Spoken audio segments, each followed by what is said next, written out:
참 예수님, 자, 저희 11월 달은 이제 요한 묵시록의 이야기를 가지고 함께 나눠보고자 합니다. 그래서 제목을 상징의 세계 마지막 날 이야기 요한 묵시록이라고 저희가 지어봤습니다. 8번째 우리 원래 교육이 되겠고요. 신약의 가장 마지막 부분을 여러분들과 함께 살펴보고자 합니다. 제가 신자분들께 요한 묵시록이 어떤 성경입니까? 이런 질문을 이렇게 드려보면 보통은 묵시록에 여러 상징들이 있고 뭐 천체도 있고 우주도 있고 동물도 있고 인간, 뭐 색, 숫자, 상징들이 굉장히 많잖아요. 그리고 또 환시들도 여러 가지가 존재를 합니다. 그래서 이런 것들을 보다 보니 다른 성경과 달리 요한 묵시록 보면 굉장히 이해하기 어려워요. 두려워요. 무섭습니다. 접근하기가 힘듭니다. 이런 답변을 주로 듣게 됩니다. 여러분들은 어떠신지요?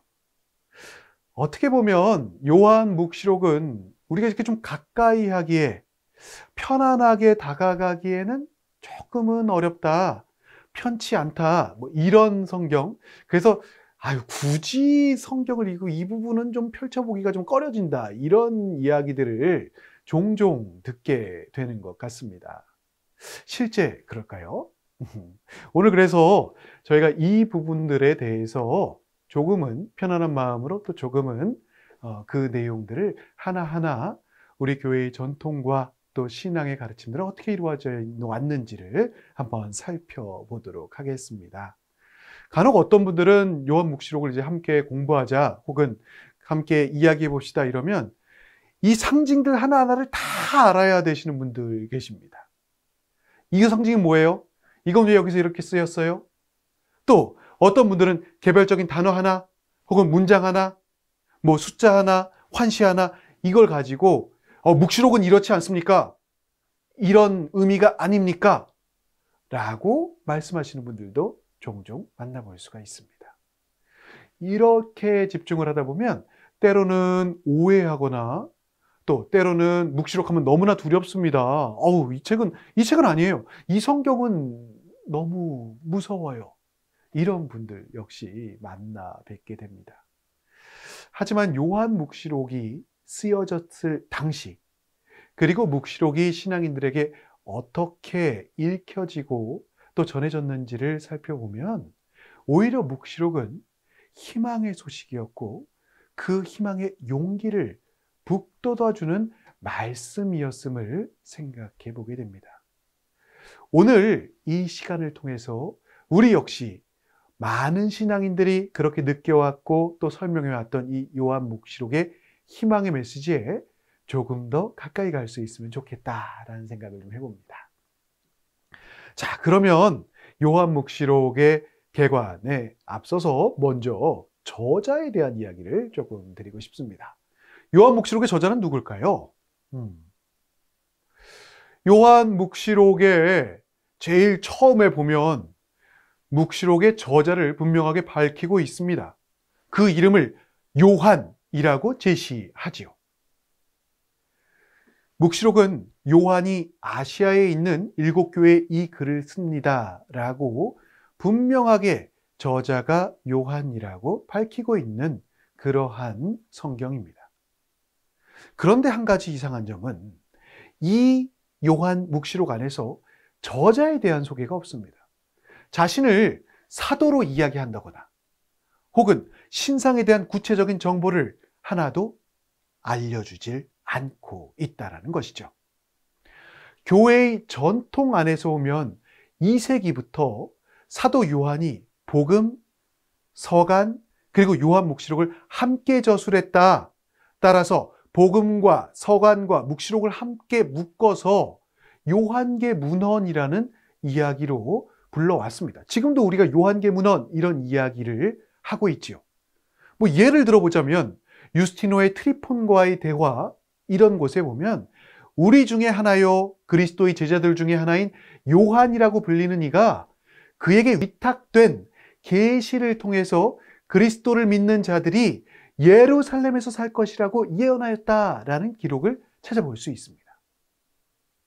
이러한 교부들의 증언 혹은 설명들은 유스티노뿐만이 아니라 알렉산드로의 클레멘스, 또 이레네오, 그리고 무라토리오 정경, 테르툴리아노스, 히플리투스, 이런 교부들 역시 같은 견해를 유지하고 있고요. 오리게네스 같은 경우는 굉장히 특별하게 사도 요한이 넷째 복음서와 함께 묵시록을 저술했다라고 단정적인 서술을 하고 있습니다. 요한복음과 서간이라고 할 수 있는 요한 1서, 2서, 3서, 그리고 요한 묵시록의 저자가 같은 사람이다 라는 이러한 주장은 꽤 오랫동안 교회 안에서 이루어져 왔고요. 단순히 이러한 교부들만의 주장뿐만이 아니라 이것에는 여러 근거를 들고 이런 설명들이 있었음을 볼 수 있습니다. 복음과 묵시록의 주요한 주제들이 일맥상통한다, 같다라는 주장이 바로 그것이라고 할 수 있겠죠. 그래서 주제로 볼 때 생명의 물이라는 주제, 요한 4장과 묵시록 7장에 나오고요. 22장에도 역시 언급됩니다. 또 그리스도를 말씀으로 표현하는 이 특별한 표현법, 요한복음서 1장, 또 묵시록 19장에도 역시 언급이 되죠. 그리스도를 어린 양이라고 표현하는 이러한 표현 역시도 요한 1장, 또 묵시록 5장에서 동일하게 표현되고 있습니다. 그래서 이러한 주제가 묵시록과 복음이 같기 때문에 요한계 문헌의 저자는 사도 요한이다라는 주장이 계속 이어져 왔지요. 그런데 이 주장이 흔들리는 일들이 발생되게 됩니다. 무엇이냐 하면 요한 묵시록의 그리스어 표현들, 그 구체적인 그리스어가 쓰여져 있는 표현들과 문체라고 할 수 있는 부분들, 또 전체적인 부분에 있어서는 같은 일맥상통하는 부분들이 있지만 구체적 가르침의 하나하나를 살펴보면 요한복음이나 요한 서간들, 그리고 묵시록은 차이가 나는 부분들이 생각보다 많다라고 하는 겁니다. 그러다 보니 현대학자들은 이 요한계 문헌이라고 할 수 있는 각각의 부분들을 연구하고 또 발표를 하면서 묵시록의 저자가 요한복음과 요한서간을 쓴 인물과는 다른 사람이다라는 주장을 많이 하게 되었습니다. 그래서 지금은 대부분의 학자들, 많은 학자들은 동일 인물로 보지 않는 의견들이 더 우세하다라고 하는 거죠. 그럼에도 불구하고 요한계 문헌이라는 표현을 아직까지 쓰고 있다는 것은 이 각각의 서간들과 묵시록, 그리고 요한복음이 사도 요한에서부터 유래하고 또 그로부터 이어진 요한의 제자들의 공동체와 긴밀하게 연결되어 있다는 사실에는 변함이 없고요. 그래서 요한계 문헌이라고 하는 이 부분들은 어쨌든 그러한 영향성들이 전부 다 긴밀하게 연결되어 있기 때문에 상호 비교를 통해서 요한계 문헌을 이해하고 묵상할 수 있는 요소들이 많다. 또 우리가 그렇게 함께 이해해 볼 수 있으면 좋겠다라는 부분으로 이해를 해주시면 좋을 것 같습니다. 다음 부분으로 지필 연도를 한번 살펴보겠습니다. 지필 연대는 어째쯤 될까? 저자는 묵시록 1장에서 도미티아누스 황제 때 본인이 이 황제의 박해 시기 때 밀레토스 남서쪽에 에게의 작은 섬 파트모스에 있을 때, 갇혀 있었을 때 이 책을 썼다라고 언급을 합니다. 리옹의 주교 이레네오는 사도 요한은 기원 후 96년에 암살당한 로마 황제 도미티아누스 통치 말년에 이 묵시록을 썼을 것이라고 설명을 하고 있고요. 에우스비우스는 조금 더 구체적으로 아예 연도를 이야기합니다. 도미티아누스 황제의 통치 제14년, 그러니까 94년에서 95년경에 묵시록을 썼다라고 설명을 하고 있는 것이죠. 그래서 도미티아누스 황제의 그 집권 말기에 이 묵시록이 쓰여졌다라고 하는 것은 큰 의견이 없겠습니다. 그러면 왜 쓰여졌는가? 어떠한 배경을 가지고 쓰여졌는가도 역시 함께 살펴볼 수 있겠는데요.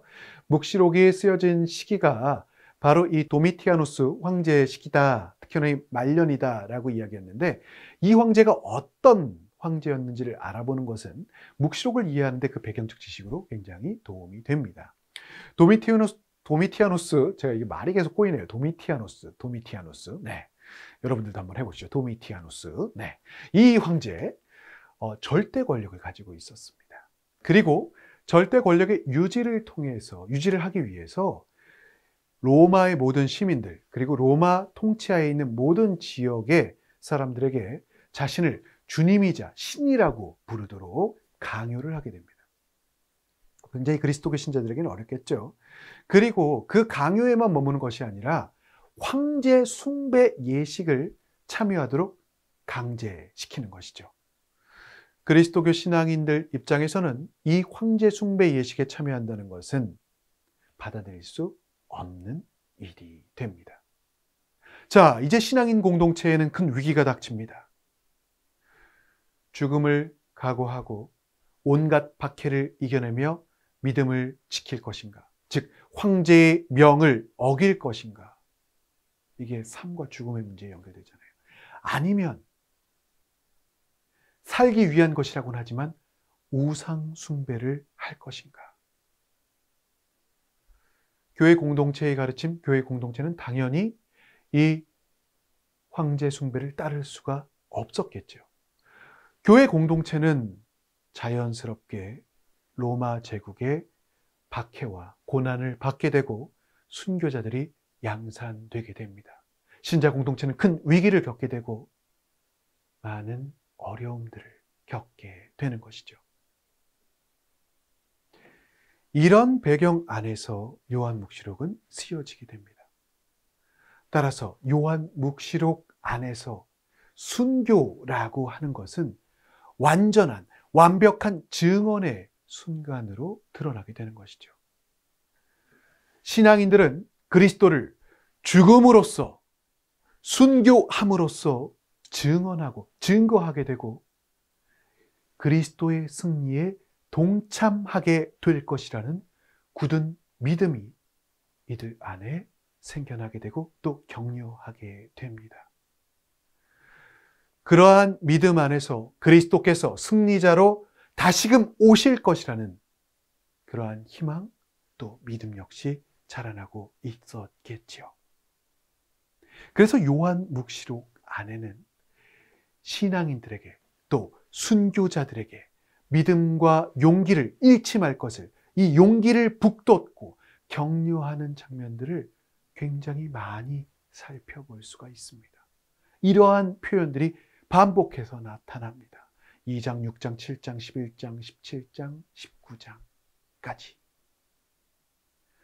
묵시록에서 이야기하고 있는 위협적인 말씀들, 공포의 순간들, 이러한 표상들은 오히려 로마 제국의 박해와 이단적인 가르침에 대한 위험을 경고하고 있는 것이 되고, 따라서 묵시록의 말씀들은 그리스도인의 신앙을 고백함과 동시에 꿋꿋이 신앙을 또 그 희망을 간직하며 삶으로 살아가는 선포의 메시지가 되게 되는 것이죠. 한 가지 또 다른 배경이 있는데, 또 한 가지는 신자 공동체의 위기 상황이 이뿐만이 아니라 임박한 것으로 여겨졌던 그리스도의 재림의 시간이 늦어지게 되자 혼란을 겪고 있는 신자들, 또 어찌할 바를 모르는 위기를 겪는, 신앙의 위기를 겪는 신앙인들이 많아졌기 때문에 이것을 설명하고 묵시록 안에서 그들을 올바른 신앙의 길로 인도하는 성격들이 배경으로 들어가 있습니다. 왜 묵시록이 희망이 되게 되는지, 왜 묵시록이 이들에게 자신의 신앙을 굳건하게 지키고 나아갈 수 있는 그러한 지침서이자 뿌리가 되는지가 바로 이런 배경 안에서 생각해 볼 수 있겠습니다. 이런 배경들을 알아가는 것은 사실은 그 핵심적 메시지와 왜 이 표현이 쓰였는지를 우리가 전체적 시야에서 볼 수 있는 그런 도움이 되는 부분들이 될 수 있겠죠. 묵시라는 표현이 그리스어로는 아포칼립투라는 말을 갖고 있습니다. 그런 표현을 갖고 있어요. 그래서 이 동사 뜻 자체는 베일을 벗겨내다, 발견하다, 감추어진 무엇인가를 들추어내다, 또 폭로해주다, 이런 의미들을 담고 있습니다. 즉, 이 단어가 구약 성경과 또 예수님 당시에 어떻게 쓰였는지를 보면 우리 묵시록에 대한 역사 문화적 배경들을 조금 더 자세히 알 수 있게 될 것 같은데요. 구약 성경에서 이 단어가 어떻게 사용되었는가를 찾아보면 자연적 방식으로는 이해할 수 없는 그런 신비들, 비밀들을 하느님께서 깨닫게 해주신다. 그런 경우에 이 단어가 사용이 됩니다. 욥기나 아모스나 다니엘이나 주로 묵시 문화관에서 사용이 되고 있지요. 묵시록이 쓰여져 있는 신약에서는 일반적 의미에 감추어진 것들이 잘 드러내준다, 드러나게 한다의 의미로 사용되는 경우들을 좀 찾아볼 수 있고요. 또 한 가지는 하느님만이 알고 계시는 그러한 비밀, 신적인 것을 알려준다. 그래서 계시한다라는 의미로 사용될 때 이 단어가 역시 사용됩니다. 이렇게 본다면 묵시록이라고 하는 그러한 성격은 고통에 처한 사람들이 현재의 상황들이 몹시 혼란스러워하고 어려워하고 괴로워하고 있을 때 하느님께서 세상을 주재해 주시고 하느님께서 이 세상을 이끌고 가심을 다시금 인식하게 해주는 것, 또 그리스도께 충실히 우리의 신앙을 끝까지 지키고 그 신앙 안에서 살아갈 것을 권면해주는 성격을 지닌다라고 생각해 볼 수 있겠죠. 주님께 충실한 이들에게 그리스도의 다시 오심이라고 하는 것은 그래서 두려움 혹은 위협 혹은 공포가 아니라 오히려 우리가 이렇게 충실히 살아간다면 그것은 정말 큰 희망이 되고 이 시간을 견뎌낼 수 있는 위로가 되고 힘이 되고 위안의 말씀이 되었다는 것이죠. 그래서 묵시록의 이 배경이 없이 그냥 묵시록 말씀들을 보다 보면 혹은 이 성격을 혼동하고 바라보다 보면 묵시록은 공포의 아주 무서운 이야기 혹은 두려운 이야기, 세상 종말을 앞두고 있는 아주 위협적인 이야기처럼 오해할 수가 있게 되는 겁니다.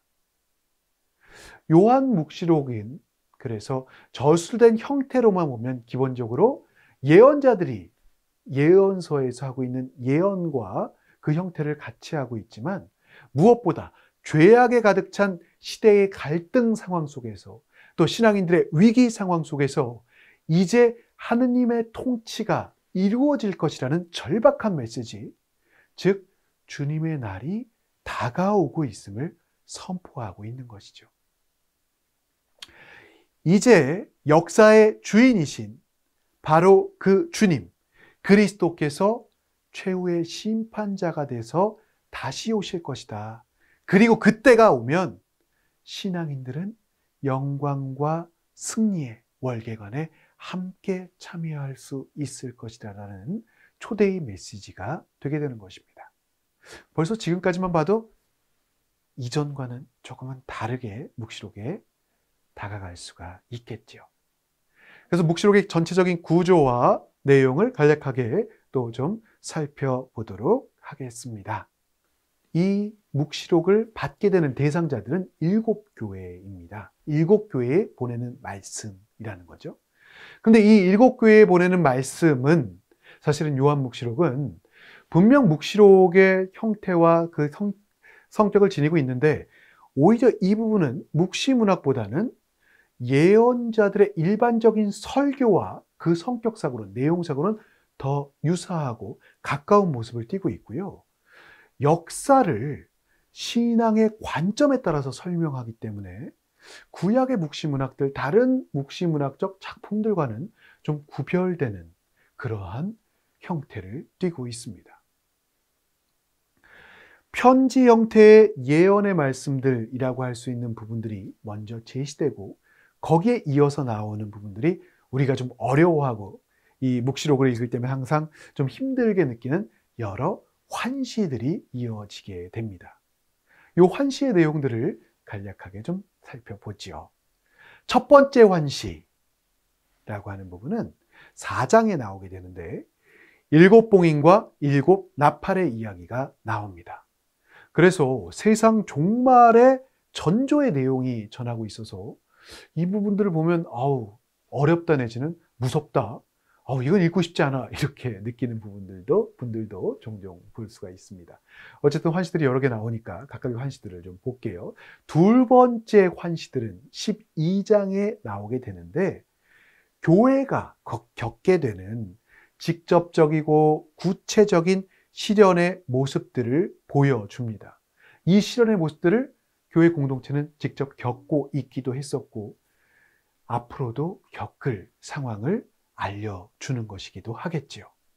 특별히 12장에는 우리가 주목해 볼 그런 장면이 하나 더 등장을 하는데요. 바로 교회와 적들 사이에 일어나는 투쟁의 마지막 근원의 장면이 묘사되고 있는 그 근원의 장면이 바로 이 부분이라고 할 수 있겠습니다. 여기에 보면 태양을 입은 여인이 아들을 낳고 그 아들이 하느님의 어자가 있는 하늘로 올려진다라는 내용을 볼 수 있습니다. 그래서 여인과 아들과 또 용 이런 것들이 쭉 등장을 하죠.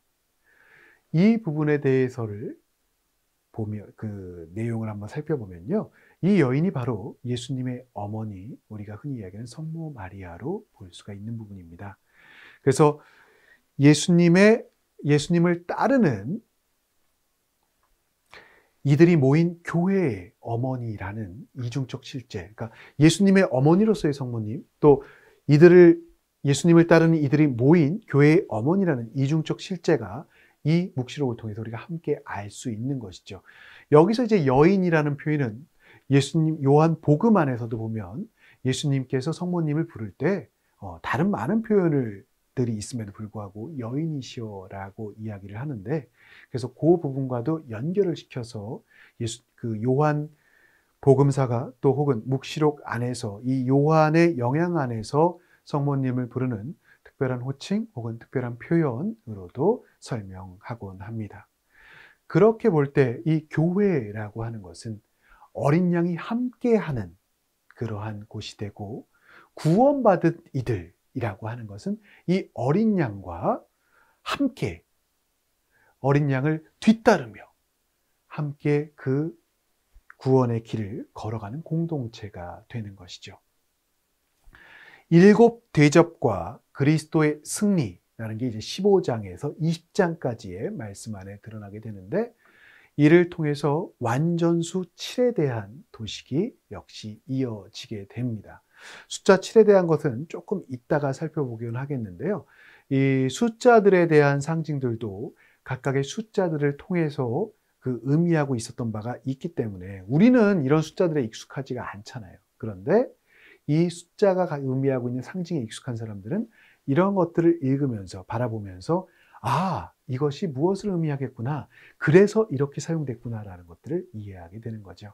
그래서 7 대접과 그리스도의 승리를 통해서 완전수 7에 대한 도식이 이어지게 되고, 결국은 바빌론 패방이라는 그러한 사건을 통해서 승리자로 선포된 문, 그래서 보통 바빌론 패망, 바빌론이 이제 물론 역사적으로 구약에 있었기도 했습니다만 로마 제국을 주로 상징을 해서 신부인 교회, 그리고 바빌론의 패망, 그리고 어린 양과의 혼인칙이라는 장면을 통해서 교회와 예수 그리스도의 결합, 또 그 믿는 이들의 공동체가 바로 그러한 영원한 혼인식에 초대받게 될 것이다 라는 내용이 19장에 이어지게 됩니다. 첫 번째 부활은 세례와 은총으로 이루어진 영적 부활이 되고, 두 번째 부활은 세상 종말에 있는 육신의 부활을 가리키며 이날이 최후의 심판날이 됩니다. 그러니까 우리가 최후의 심판하면 벌써 굉장히 무서운 느낌과 세상 종말 이런 것들을 먼저 떠올리게 되는데, 고통 속에서 이 하루하루를 견뎌나가기 어려운 박해를 받는 이들에게 있어서는 그것은 예수 그리스도의 다시 오심이고, 우리에게 있어서는 희망의 날이고 기쁨의 날이고, 드디어 우리의 고난과 이 박해에서의 신앙의 지킴이 보상을 받는 그러한 기쁨의 날이 되는 거죠. 우리도 세례를 받을 때 하느님의 자녀로 새롭게 태어나면서 첫 번째 삶이 새롭게 시작된다라고 이야기하잖아요. 그래서 첫 번째 부활이 되는 거고, 두 번째 부활은 우리가 흔히 이야기할 때 개인적 종말, 그리고 세상 마지막 종말, 전체적인 종말의 때를 보통 두 개 이야기하겠는데, 개인의 종말이라고 한다면 우리의 삶이 마무리되는 순간, 그리고 세상의 종말은 그리스도께 오시는 바로 그 종말에 대한 이야기가 됩니다. 그래서 이 심판이라고 하는 것이, 우리는 심판 자체에 주로 집중을 하게 되지만 오히려 고통받은 이들, 순교한 이들에게는 그리스도와 함께, 하느님과 함께 천상 예루살렘에 들어갈 수 있는 순간, 바로 기쁨과 행복과 모든 것을 보장받을 수 있는 영광의 순간이 되는 것이죠. 그리고 하느님의 심판이라고 하는 것, 그리스도의 심판이라고 하는 것은 악인들에게는 영원한 벌을 받는 최후의 심판이 되는 것이죠. 그래서 결국 어린 양이신 그리스도에 의해서 구원된 사람들은 천상 예루살렘에 참여하게 된다.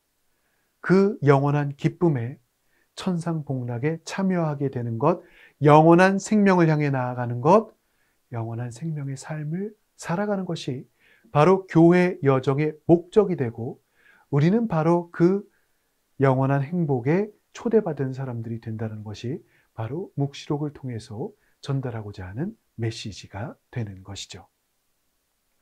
마지막 맺은 말 부분은 그래서 전체적인 부분들을 다시금 종합하면서 예수님이 바로 이 모든 묵시록의 말씀들의 기원이심을 선포하게 됩니다. 22장 부분이 되겠죠. 교회는, 자, 예수 그리스도가 아까 신부라고 얘기했잖아요. 교회는, 신랑이라고 이야기를 했는데, 교회는 이 신랑을 기다리는 신부이자 예수님께서 바로 이 성취를 이루어 주실 것으로 마무리가 되게 됩니다.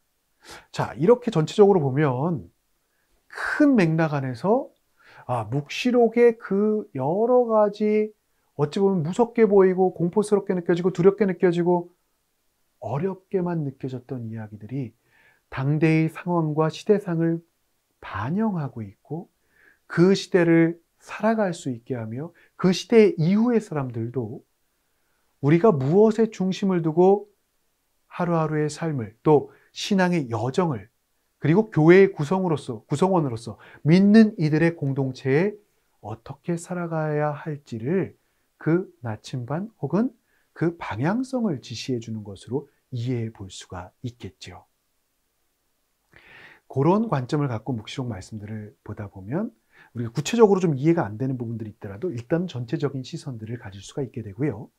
그 이후에 각각의 개별적 요소들을 하나하나 조금씩 찾아본다면 전체적인 시야 안에서 이 개별적인 요소들이 이해가 되면 조금 더 풍요로운, 그리고 우리의 신앙에 또 역시 주님께로 나아가기 위해서 우리의 전체적 시선을 또 이끌어주는 그러한 성경이 될 수 있을 것 같습니다. 사실 묵시록 안에는 굉장히 많은 여러 가지 상징들이 등장을 하고 있습니다. 그 상징들을 사실 하나만 갖고 이야기해도 1시간 넘게 이야기할 수 있을 정도로 여러 배경들이 있고, 또 그 상징들을 통해서 이야기하고자 하는 바가 있는데, 이 부분들에 대한 질문들이 사실은 제일 많은 것 같습니다. 그래서 이건 제 이야기들이 아니라 여러 학자들 또 교회의 전승들 안에서 그 부분들을 어떻게 설명하고 있는지를 저희가 잠시 살펴보고자 하는데요. 먼저 볼 부분들은 이 상징들이라고 하는 것이 요한 묵시록의 저자가 개별적으로 완전히 새로운 것들을 창조 내지는 혹은 그 의미를 담은 것이 아니라는 것입니다. 이 상징들이 무엇들을 의미하고 있는지를 먼저 보면 주로 예수 그리스도의 권능이라고 하는 부분들, 또 심판자의 모습을 드러내기 위해서 이러한 상징들을 차용할 경우들이 많고요. 그래서 우리가 느낄 때는 굉장히 그 표현들이 강하게 느껴지기도 하고, 때로는 피하고 싶은 그러한 성경으로 남게 하기도 하지만, 기본적으로는 구약에 있었던 여러 묵시문학의 작품들, 그 성경들 안에서 표현되어 있는 그런 표현들을 차용해서 역시 요한 묵시록 안에서도 이 표현들을 사용하고 있는 것이고, 그 표현들을 통해서 묵시문학에 또 요한 묵시록이 전하고자 하는 그러한 희망의 메시지를 전달하고 있는 것이다라고 말씀드릴 수가 있을 것 같습니다. 그러니까 보통 보면 처음 보는 것 같아 이렇게 느껴지는데, 이 부분들을 구약의 묵시문학들에 보면 그러한 상징들이 역시 사용됐던 경우들을 볼 수가 있다라고 하는 것이죠. 그럼 그 의미가 무엇을 의미했는지를 역시 연결해서 보면 더 풍성하게 우리가 성경을 바라볼 수 있고 이해할 수 있는 그런 폭이 더 커진다라고 말씀드릴 수 있겠습니다. 몇 가지 예만 좀 들어볼게요. 자세하게 설명드릴 수는 없을 것 같고요. 다니엘서 이 7장에 보면 하늘나라의 어좌, 사람의 아들의 형상, 머리와 뿔이 여러 짐승들, 이런 표현들이 나옵니다. 이런 것들이 물론 에제키엘서, 이사야서, 지카리아서에서도 찾아볼 수가 있는데요. 이런 표현들이 역시 묵시록에서도 그대로 활용이 된다라고 하는 것이죠. 뭐 이런 예들은 사실 굉장히 많습니다. 하느님 어좌에 대한 환시들, 뭐 이사야서 6장, 에제키엘서 1장, 10장, 뭐 다니엘서 7장, 봉인된 두루마리에 대한 그러한 것들, 뭐 하느님 어좌에 대한 환시는 묵시록 4장에서 볼 수 있고, 봉인된 두루마리에 대한 것은 5장에서 볼 수 있고, 이건 에제키엘서 2장과 또 연결이 됩니다. 처음에 내 봉인에 대한 거 6장에서 볼 수 있는데 묵시록, 역시 지카리아서 6장에서 보면 같은 부분들을 찾아볼 수가 있습니다. 뭐 마지막 세봉인 6장, 처음 4개의 나팔은 8장에 나오고요. 나머지 2개의 나팔 9장, 작은 두루마리 10장, 성전과 증인들에 대한 것 11장. 이런 것들이 사실은 굉장히 많은 구약 성경 안에서 있었고 이미 사용되었고 그것을 묵시록 안에서 차용해서 사용하고 있다는 것이죠. 성전과 증인들에 대한 말씀들도 11장에 나오는데 이것도 역시 에제키엘서, 지카리아서 이렇게 다 연결이 되어 있습니다. 이 부분들을 좀 잘 설명드리면 좋겠죠. 근데 우리는 이거 1시간 안에 다 맞춰야 되니까 이 부분들보다는 여러분들이 더 관심을 보이시고 주로 질문하는 부분들을 조금 더 자세히 그냥 설명드리는 게 나을 것 같습니다. 그래서 그 부분들을 조금 아쉽지만 그 부분들을 먼저 좀 설명을 드리고 거기에 집중을 해보도록 하겠습니다. 뭐 묵시록의 이 부분들의 내용들 혹시나 근데 이제 앞에 이런 부분들이 나오면 구약에서도 사용되었던 부분들을 같이 사용하고 있구나. 그것을 통해서 세상 마지막 날에 대한 그러한 설명 혹은 세상 종말이라고 하는 것이 결국은 종말하면 우리는 두렵고 뭐 죽음을 먼저 생각하지만 종말이 그리스도께서 다시 오신다면 이 불의하고 이 고통스러운 상황에서 당신과 영원히 할 수 있는 영원한 생명으로 이끌어주는 그 순간이 되기 때문에 이들은 오히려 희망으로 받아들일 수 있었고 그러한 희망을 이야기하기 위해서 묵시적인 환시들 혹은 그 장치들을 구약에 있었던 여러 표현들을 그대로 가지고 와서 역시 표현하고 있다. 이렇게 이해해 보시면 좋을 것 같습니다. 아까 제가 그 숫자 7에 대한 이야기를 했었었는데 먼저 이 부분부터 좀 이런 것들을 더 질문하시는 분들이 많기 때문에 이 부분부터 설명을 드릴게요. 뭐 성경에는 여러 숫자들의 의미들이 많고 뭐 3도 있고 7도 있고 10도 있고 12도 있고 어떤 분들은 또 그러세요. 그럼 뭐 숫자 다 좋다는 거고 다 의미가 있다고 그렇게 얘기하는데 뭘 자꾸 얘기하냐고. 그럼에도 숫자를 특정하게 사용할 때는 저자가 이런 의도들을 갖고 사용을 했다라고 하는 거죠. 그리고 지금의 우리는 그런 숫자에 익숙하지 않지만 당시의 사람들이 이러한 숫자를 썼을 때는 이것을 의미했구나라는 하나의 약속처럼 알고 있었던 부분들이 있었기 때문에 이런 부분들을 우리가 이해하는 것은 성경을 잘 이해하는데 기반적인 배경으로서 도움이 되는 것 같습니다. 7 하면 떠오르는 게 뭐가 있을까요? 우리 보통 행운의 숫자라는 표현을 많이 하죠. 성경 안에서도 7이라는 것은 완전수를 의미합니다. 묵시록에 아까 제일 처음 시작할 때 수신인들이 누구라고 얘기했었죠? 로마의 속국으로 있었던 아시아의 7교회라는 말씀들을 드렸었습니다. 이 7교회의 위치는요, 지금으로 따지면 터키의 에페소 중심으로 하는 그쪽 주변 지역의 여러 작은 공동체 도시들이 바로 이 7교회가 됩니다. 7이라고 하는 숫자가 되게 중요하다고 말씀드렸는데 7이라는 게 완전수를 가리킨다라고 말씀드렸는데 우리가 한 주일도 사실 일주일이라고 얘기를 하잖아요.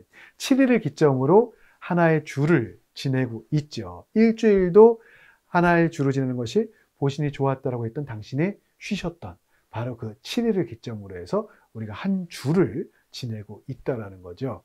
이 7교회 공동체의 묵시록을 썼다라고 하는 것은 그래서 단순하게 거기에 있는 7교회들, 7 공동체들만 보내는 것이 아니라 완전수, 모든 것이 충만한 수, 모든 것을 의미하는 수, 이러한 교회 공동체의 묵시록을 썼다라는 것은 결국은 모든 교회, 즉 그리스도교를 받아들인 모든 믿는 이들의 공동체, 신앙인들에게 이 묵시록을 기술하였다라고 이해할 수 있는 부분이 되는 것이죠. 또 하나 그런 완전수와 연관되어서 생각할 수 있는 부분은요, 우리가 숫자 12를 볼 수 있습니다. 12도 역시 완전수입니다. 네. 12하면 떠오르는 게 뭐가 있을까요? 12 제자들을 떠올릴 수 있죠. 예수님께서도 12 제자들을 뽑아 세우셔서 당신의 교회를 시작하시고 당신의 공동체를 먼저 시작하시고 나중에 그들을 통해서 이 사도들을 통해서 교회 공동체를 움직이시게 되는데 이스라엘 유다인들의 지파, 유다인들의 공동체의 지파 역시도 12지파입니다. 그래서 이것이 완전하다라고 이야기를 했다라고 하는 것이죠. 그래서 12지파 하면 완전한 지파, 완전한 백성 혹은 백성 전체를 의미하게 됩니다.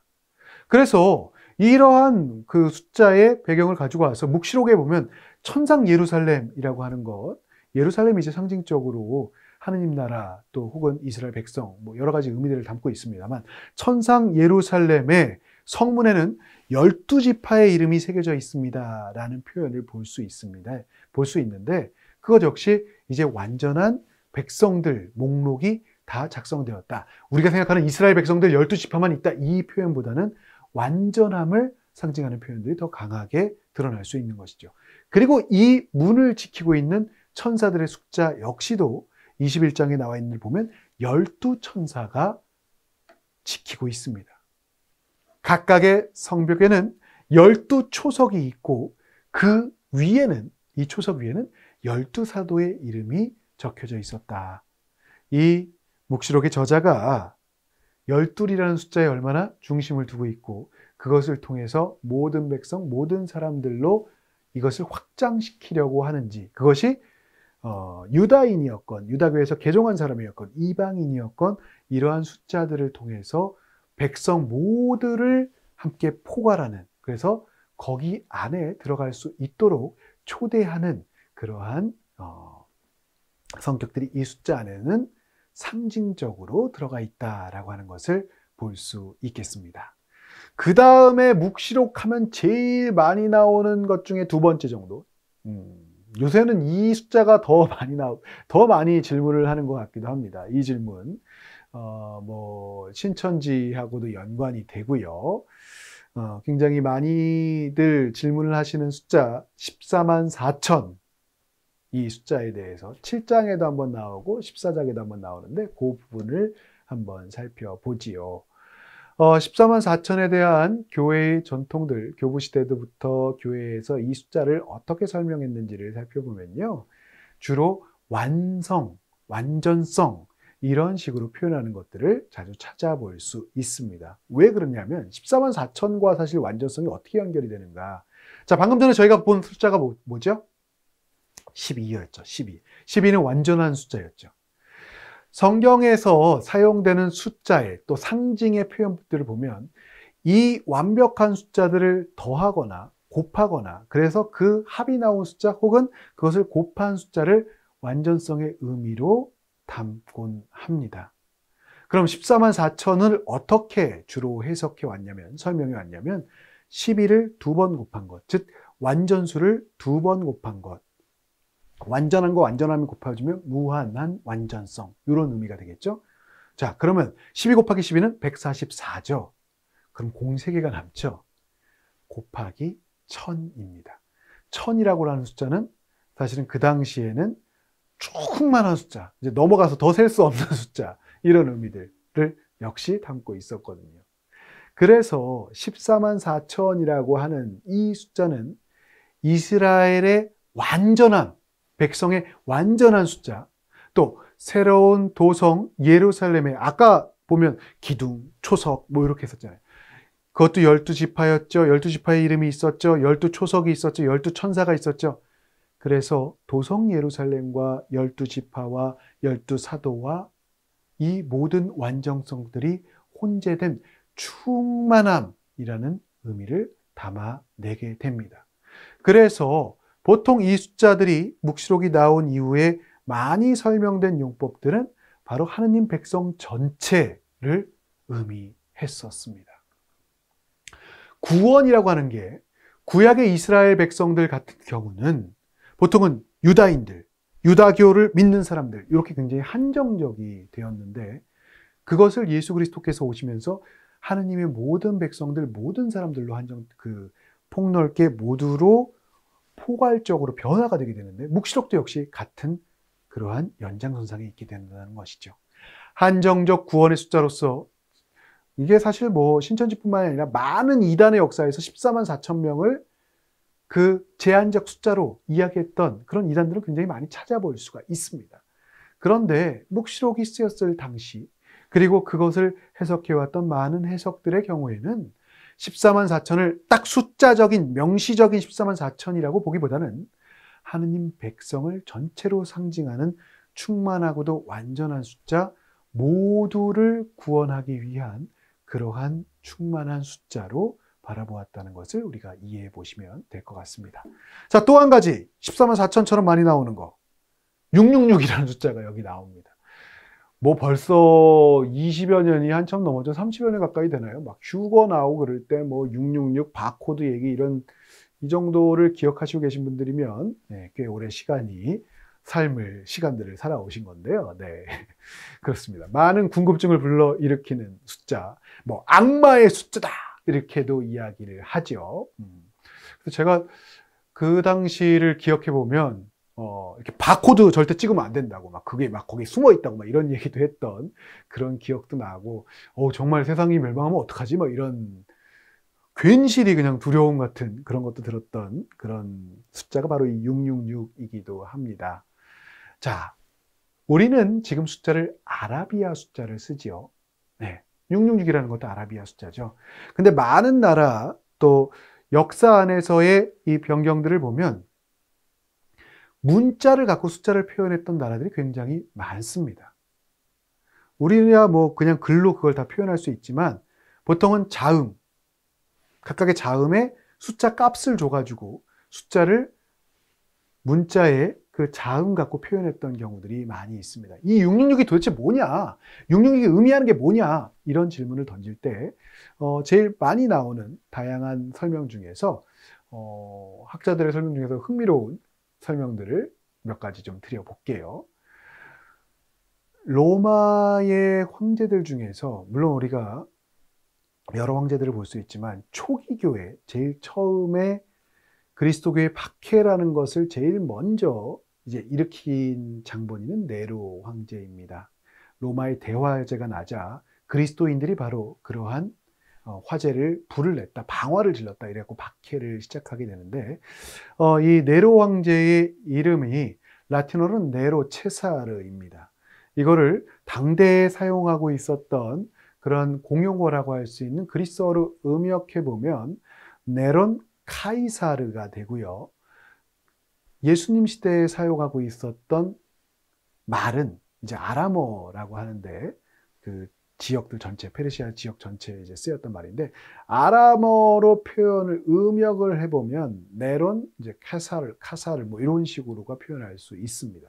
근데 이 각각의 부분들에 해당되는 글자를 그 숫자를 더해보면요 666이 됩니다.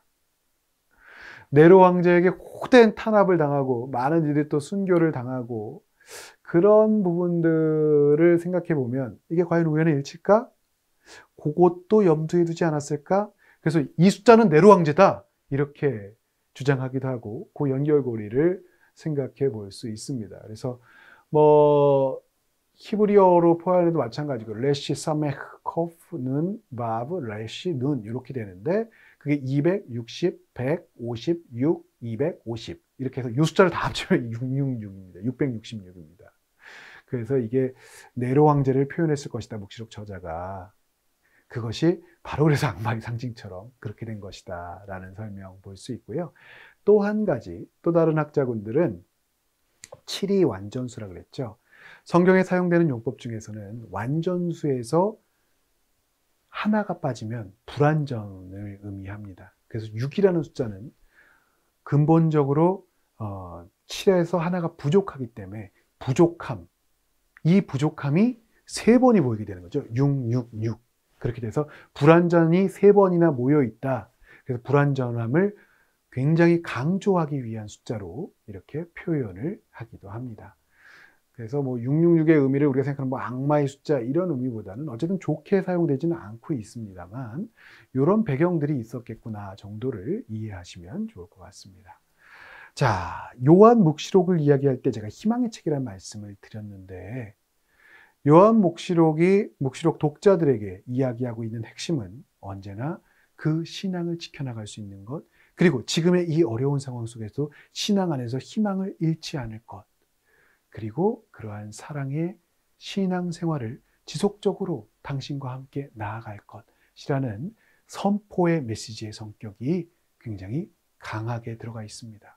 불확실성이 강조되면 사람들이 흔들리기 마련이고 그러한 흔들림 속에서 자신을 굳건히 잡아줄 수 있는, 또 흔들리지 않을 수 있는 희망을 찾기 마련이죠.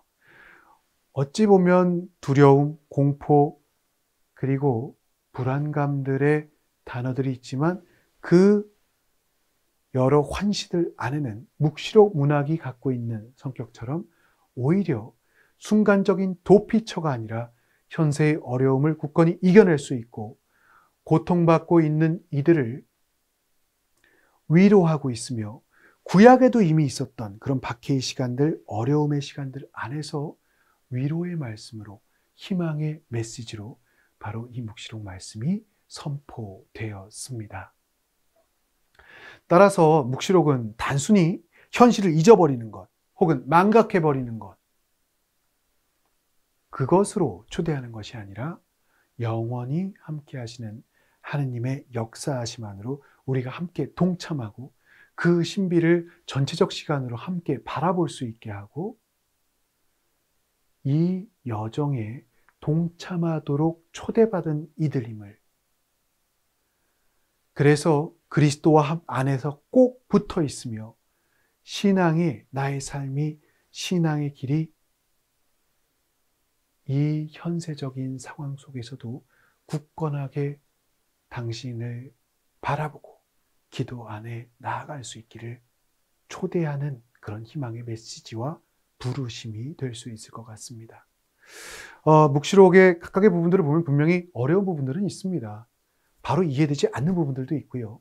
그러나 전체적인 이러한 시각들을 바라보면서 우리가 각각의 장들을 혹은 부분들을 읽게 되신다면 아, 이런 배경 안에서 이런 표현이 있었겠구나, 혹은 나 역시도 이러한 희망을 잃지 않고 살아가도록 초대하는구나, 그리고 우리에게 위로와 희망을 전해주는 메시지이구나, 의인들에게 지금 당장 불합리하고 부조화하고 한 상황들이 있다 할지라도 그 모든 것을 알고 계시고 그 모든 것의 정의로운 심판관이신 예수 그리스도께서 함께 하시고 계심을, 그것이 개인의 마지막 종말이건 세상의 종말이건 간에 당신과 함께하는 것이 결국은 위로요 또 영원한 생명으로 가기 위한 그 모든 것을 알고 계시는 당신을 향한 희망을 잃지 않고 굳게 발걸음들을 내디딜 수 있도록 우리를 초대하는 말씀임을 새겨보게 됩니다.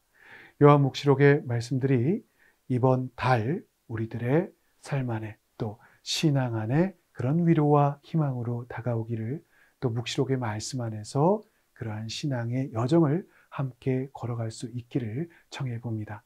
예, 긴 시간 여러분들 수고 많으셨고요. 또 한 달의 시간이 각 가정에 또 본당 공동체, 우리의 교회 믿는 이들의 신앙 공동체에 참으로 평화롭고 주님께서 주시는 그 평화로움과 희망이, 그 위로가 함께하는 이번 달이 되셨으면 좋겠습니다. 감사드립니다.